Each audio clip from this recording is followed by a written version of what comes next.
Hey, and welcome. Take a moment. Before we begin, I want to invite you to breathe. Not deeply, not perfectly, just honestly. Many of us walk through life carrying an invisible burden, the belief that we should be in control of our thoughts, our emotions, other people, the future. And when life inevitably refuses to cooperate, we don't just feel stressed, we feel like we failed.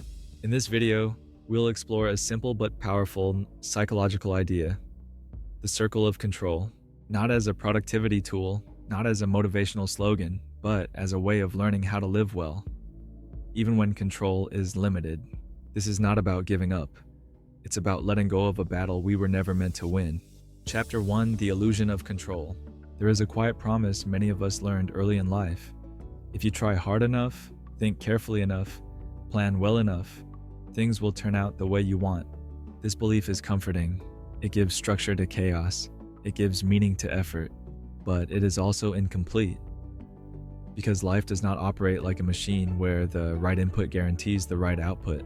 Life is more like weather. You can prepare for rain, you can carry an umbrella, but you cannot negotiate with the sky.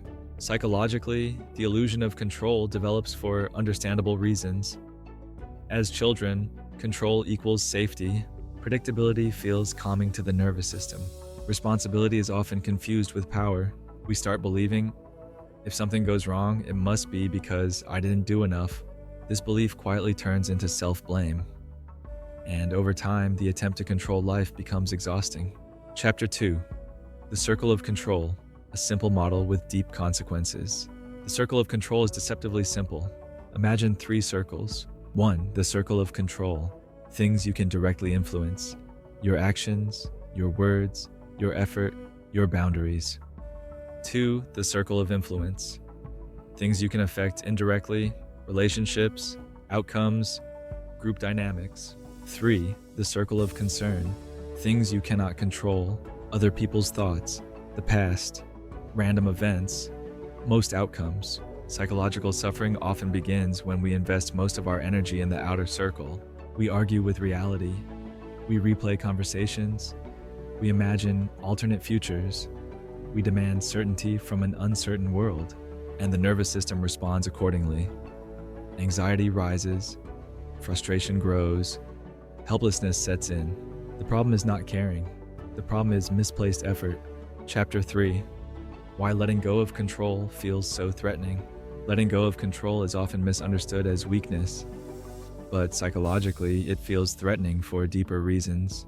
Control is tied to identity, self-worth, safety, moral responsibility. When control shrinks, the mind asks, if I'm not in control, am I irrelevant? This is where many people get stuck. They confuse acceptance with resignation, but acceptance is not saying this doesn't matter. It's saying this matters and I acknowledge reality as it is. Acceptance is an active stance, not a passive one. Chapter 4: The Emotional Cost of Trying to Control the Uncontrollable. Trying to control what lies outside your circle creates predictable emotional patterns, chronic anxiety, rumination, anger without resolution, emotional burnout. You may notice thoughts like, I should have prevented this. Why can't they just understand? If only I had done something differently. These thoughts feel productive. They feel responsible, but they rarely lead to change. Instead, they drain emotional energy away from the few areas where change is actually possible. Control becomes a form of self-punishment. Chapter 5: A New Posture Toward Life. Dignity without control. Here is a quiet truth many people discover late in life. You don't need control to live with dignity. You need values, presence, choice in small moments. You may not control how others respond, how life unfolds, what happens next, but you can always choose how you speak, how you treat yourself, how you respond right now. This is where freedom begins, not at the edges of control, but inside its limits. Chapter 6: Acceptance is not giving up, it's repositioning.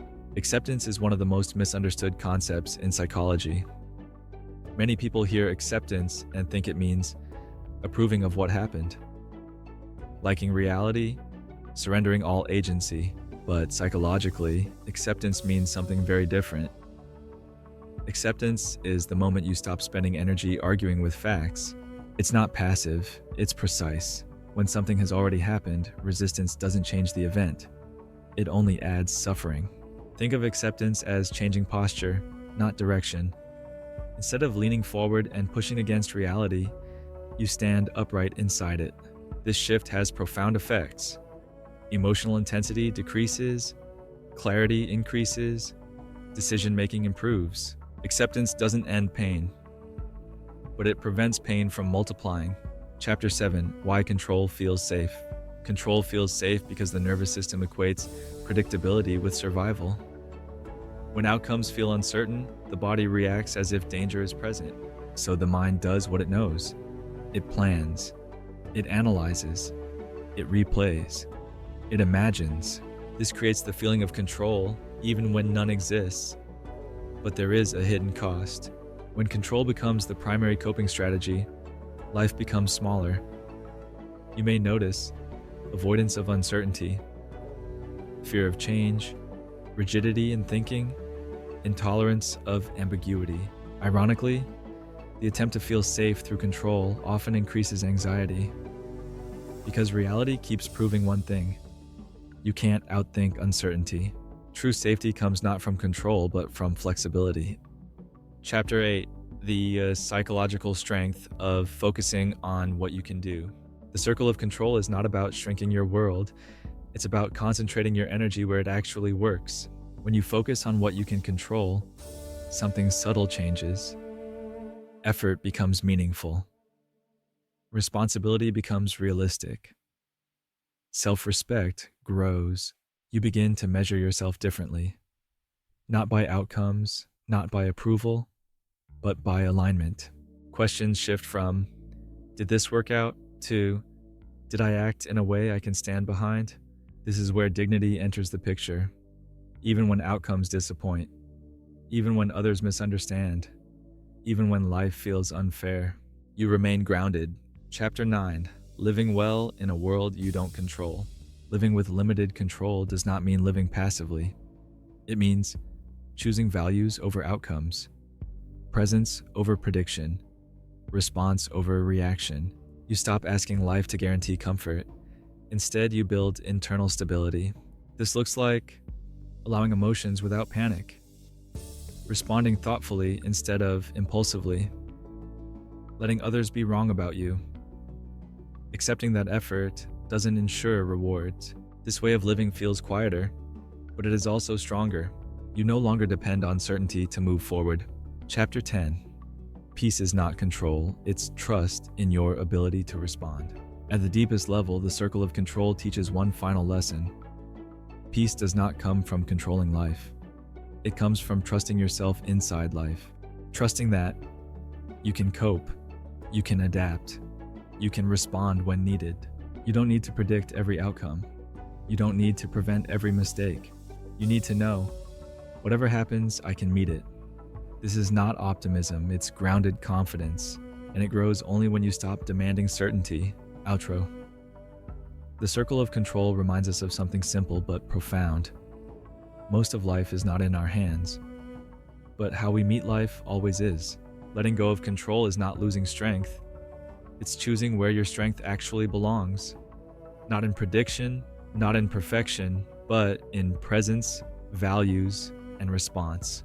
Thank you for taking the time to reflect. And remember, control is limited, but meaning is not. Are there specific topics you're interested in or a particular question you'd like answered in your life? Let me know in the comments. Subscribe now and join me on your journey toward more clarity and inner strength.